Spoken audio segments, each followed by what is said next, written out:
ای عاشقان پیمانه را گم کردم. در کنج ویران مانده ام، خمخانه را گم کرده ام.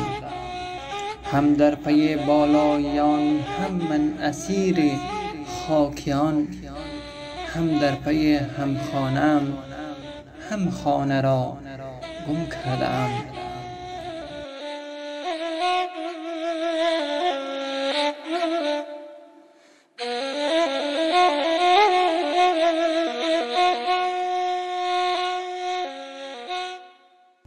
آهم چو به افلاک شد، اشکم روان بر خاک شد.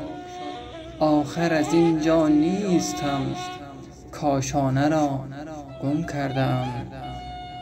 در قالب این خاکیان عمری سرگردان شدم.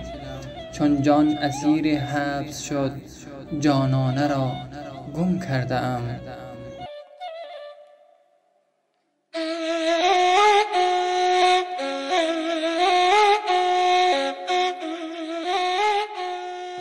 از حبس دنیا خسته‌ام، چون مرغ پر بسته‌ام.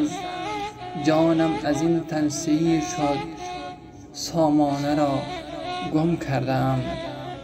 در خواب دیدم بیدل صد عاقل اندر پی روان.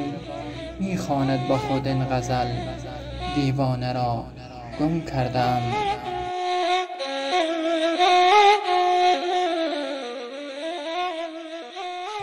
گر طالبی راهی بیا، ور در پی آهی بیا.